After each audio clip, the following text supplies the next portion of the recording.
Ave María Purísima, sin pecado concebida. Hoy día vamos a considerar las lecturas para la fiesta del bautismo del Señor. La fiesta del bautismo del Señor continúa un tema que empezó con la Navidad y es el tema de la manifestación. Cristo se manifiesta o aparece en su nacimiento y después se manifiesta a los Reyes Magos y con ellos a todas las naciones. Y ahora el Padre y el Hijo y el Espíritu Santo se manifiestan por medio del bautismo del Señor. Con esta fiesta terminamos lo que es la época de la Navidad. Anteriormente a la época de la Navidad seguía hasta el día de la presentación de nuestro Señor, que a veces se le llama la Candelaria, pero ahora termina con la fiesta del bautismo del Señor. Y vemos aquí en esta imagen muy famosa del Oriente. En los iconos del Oriente, lo que enfatizan más que todo es que Cristo santifica las aguas. Él no va para que las aguas lo purifiquen de cierta manera porque no necesita ser purificado, sino Él va hacia las aguas para que las aguas, después de ser santificadas por Él, tengan ese poder de poder bautizar y crear hijos de Dios por medio de ese sacramento. Entonces, por eso el icono demuestra algo de esa idea que Cristo está bendiciendo las aguas. Entonces, la primera lectura de esta fiesta nos llega del profeta Isaías. En el profeta Isaías, empezando en el capítulo 42, hay unas famosas profecías de lo que se llaman el siervo doliente. El siervo doliente iba a ser una persona escogida por Dios para anunciar la buena nueva, para anunciar la liberación no solamente a Israel, sino a todo el mundo. Y este siervo iba a sufrir por medio de esta lección, pero por medio de esta lección iba a salvar a muchos. Entonces vemos aquí la lectura que dicen, miren a mi siervo, a mi elegido en quien tengo mis complacencias. En el bautismo, una voz se escuchará del cielo de Dios Padre que dice, este es mi Hijo amado en quien estoy bien complacido. Entonces ahí esas palabras se repiten en el Evangelio de San Mateo y en todos los relatos del bautismo de Cristo de los Evangelios y que aquí se encuentran en Isaías capítulo 42. En él he puesto mi espíritu. Y veremos de nuevo la aparición del espíritu en el bautismo del Señor. Entonces vemos en el segundo párrafo que el siervo no gritará, no clamará, no será básicamente un hombre violento. Este, Dios no es violento con nosotros. Él es alguien muy paciente. Es muy paciente. Él nos espera toda la vida para que en los últimos momentos de nuestras vidas, si es que sí sucede, volteemos a Él y Él nos salve.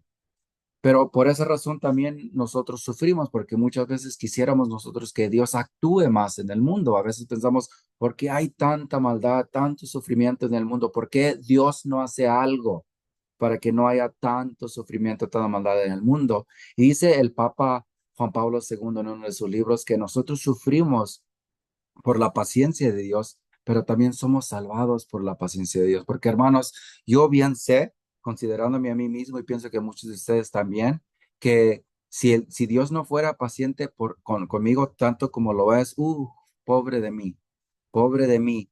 Yo estoy salvado por la paciencia de Dios. Él no se cansa de perdonarme. Él no se cansa de buscarme. Él no se cansa de decirme constantemente, levántate, estoy yo aquí, aunque te hayas caído en el pozo más profundo, siempre estoy aquí para levantarte. Y así es el siervo doliente, es un hombre paciente, no un hombre violento, que así proclamará el amor de Dios. La única fuerza que tiene este siervo es la fuerza del amor de Dios. Y después dice el tercer párrafo, yo, el Señor, fiel a mi designio de salvación, te llamé, te tomé de la mano y te he formado y te he constituido alianza de un pueblo, luz de las naciones. El siervo doliente no solamente va a ser para la salvación de Israel, sino para la salvación de todo el mundo. Por eso estas fiestas, la fiesta de la Navidad es para todo el mundo. Su manifestación a los tres reyes magos es hacia los gentiles, los paganos y por consecuencia o por extensión a todo el mundo. Y también aquí se dice que el siervo doliente del Señor será alguien que será luz para todas las naciones. Ahora, lo que sigue es entonces la respuesta del Salmo. Como les dije anteriormente en un video anterior, el Salmo es una respuesta a la primera lectura. Entonces aquí estamos alabando al Señor por todas las maravillas que Él ha hecho, por la salvación que se describe en la primera lectura. Pero ven aquí muy interesante, que especialmente la segunda estrofa que dice, y la voz del Señor se deja oír sobre las aguas torrenciales, la voz del Señor es poderosa, la voz del Señor es imponente como un trueno, como un relámpago. ¿Ok? Esto es una referencia al Dios del Antiguo Testamento. Se piensa que el Salmo 28 es en sí el texto más antiguo de la Biblia, incluso que tiene raíces en ciertos poemas que se le decían al dios Baal. Pero vemos aquí que la voz de Dios es como un relámpago, porque en el Antiguo Testamento, si hay una palabra para describir quién es Dios, la palabra sería santo. Dios es santo y por ser santo no nos podemos acercar a Él porque su santidad es imponente, es poderosa, hace que caigan truenos y relámpagos y truenos y también terremotos, aeronazos, y por eso cuando Moisés sube la montaña y ahí hay relámpagos y truenos, la gente se llena de temor y le dice a Moisés, no, no, no, no, no, Moisés, tú habla con Dios y después vienes y nos dices a nosotros. Pero en el Nuevo Testamento, empezando con la revelación de un Dios que se hizo bebé, vemos que ahora la palabra que más apta para describir quién es Dios es la palabra de amor. Dios es amor. Es un amor misericordioso, un amor que se acerca a nosotros en nuestra pequeñez y por esa razón no tenemos que llenarnos de temor. Pero por eso vemos aquí el contraste entre Dios en el Antiguo Testamento y Dios en el Nuevo Testamento. Siguiendo con la segunda lectura, vemos aquí el pasaje o el relato de la apariencia o de cuando Pedro va con Cornelio. Cornelio era un romano y él había recibido una visión de que Dios lo había llamado a ser bautizado y Pedro va con él y lo bautiza. Y aquí vemos como Pedro recalca la idea de la vida de Cristo. Le dice a Cornelio y a todos los que estaban en su casa. Cornelio primeramente se inclinó hacia él, se postró como que si fuera un Dios, pero le dice, Pedro, no, no, no, levántate, yo no soy Dios, yo soy un hombre como tú. Y después le dice, ya saben ustedes lo sucedido en toda Judea que tuvo principio en Galilea después del bautizo predicado por Juan.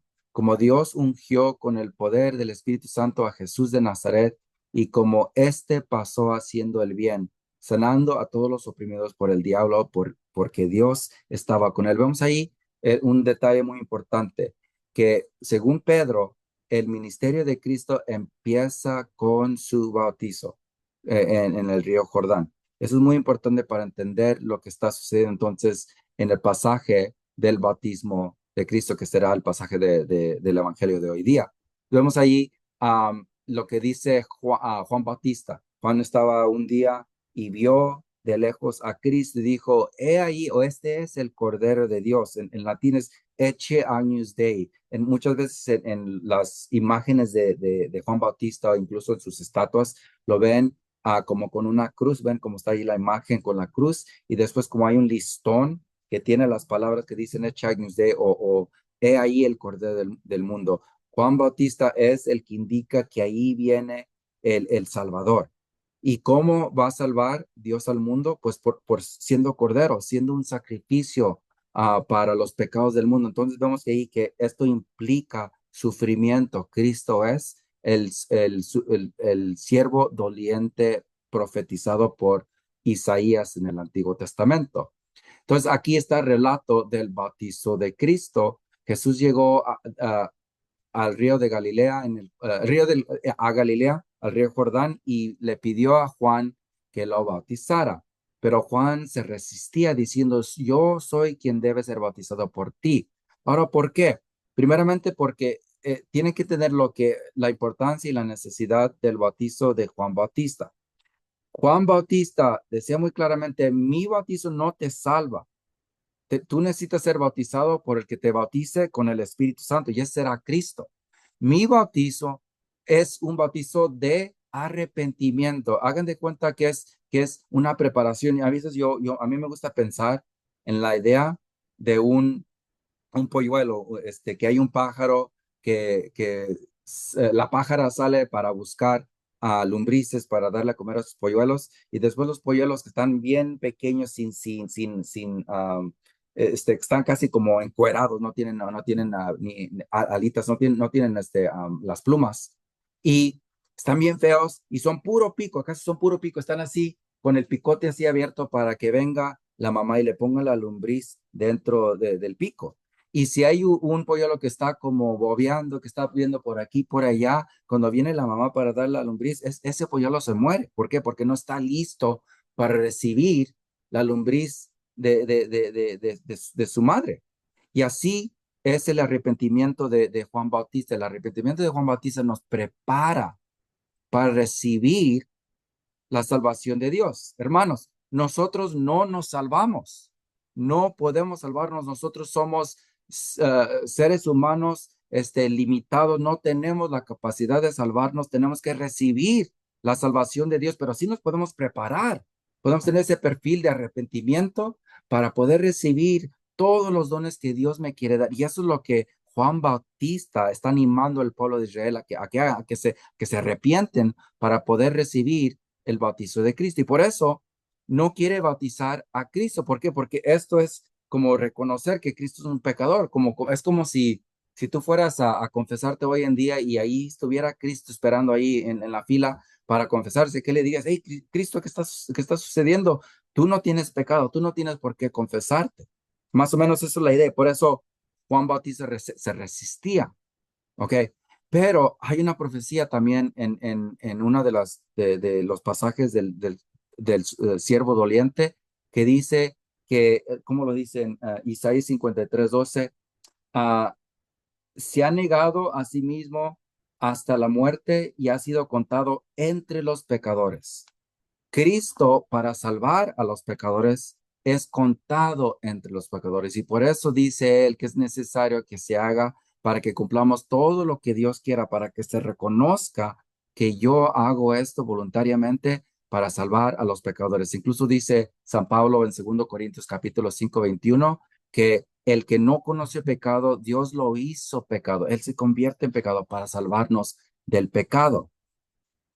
Y al salir del agua, una vez bautizado, se le abrieron los cielos y vio el Espíritu de Dios que descendía sobre él en forma de paloma y oyó una voz que decía desde el cielo, este es mi Hijo muy amado en quien tengo mis complacencias. Primeramente dice el Papa Benedicto que comúnmente lo que hubiera sucedido cuando alguien se bautiza, no solamente le hubieran echado agua, entonces eso es un poco incorrecto la imagen aquí, sino que se hubiera sumergido dentro del agua y que las aguas de cierta manera simbolizaban la muerte. Entonces Cristo entra en la muerte del ser humano, se identifica con el pecador que muere y después sale de las aguas, que es un símbolo de su resurrección y un símbolo de su victoria sobre la muerte. Y es en esa prefiguración de su futuro resurrección de entre los muertos o desde las aguas de la muerte que desciende el Espíritu Santo en forma de paloma. En griego dice que algo parecido a una paloma, no dice que es exactamente una paloma, y que se escucha la voz del cielo. Entonces aquí está la manifestación, la primera manifestación del Padre, el Hijo, el Espíritu Santo, el Hijo que se sumerge en las aguas, el Padre que habla por medio de la voz del cielo y después el Espíritu Santo que desciende en forma de paloma. ¿Y qué dice? Este es mi Hijo amado en quien tengo mis complacencias. Y obviamente esto se dice por excelencia en referencia a Cristo, porque Él es el único Hijo de Dios por naturaleza, pero nosotros somos hijos de Dios por medio de nuestro bautismo. Hemos sido adoptados y ahora le pertenecemos a la familia de Dios Padre, Hijo, el Espíritu Santo. A veces le digo yo, si nosotros tuviéramos como casacas, como de fútbol, y si tuviéramos un apellido, no debería decir Vázquez o cualquier apellido que tú tengas, sino debería decir Padre, Hijo y Espíritu Santo, porque eso es nuestra familia, ese es el nombre de nuestra familia. Por eso nos bendecimos y decimos esas palabras cada vez que tocamos la agua bendita al entrar a la iglesia. Nosotros somos hijos de Dios. Yo soy el hijo muy amado de Dios. Tú eres la hija muy amada de Dios. Yo soy el príncipe del universo. Así también tú, hermana, eres la princesa del universo, porque Dios es nuestro Padre. Y por esa razón el Papa Juan Pablo II, pensando que esto es un misterio tan maravilloso, nos dio 5 nuevos misterios del rosario, los misterios de la luz, para que meditemos y celebremos el hecho de que la luz de Dios resplandece dentro de estas manifestaciones de su ser en diferentes misterios de la Biblia, que 5 de los cuales meditamos en el rosario cuando rezamos um, los misterios de la luz. Entonces, hermanos, esto es lo que nosotros consideramos este día de la fiesta del bautismo del Señor. Vayamos a misa y démosle gracias a Dios por el gran don de nuestro bautismo. En el nombre del Padre y del Hijo y del Espíritu Santo. Amén.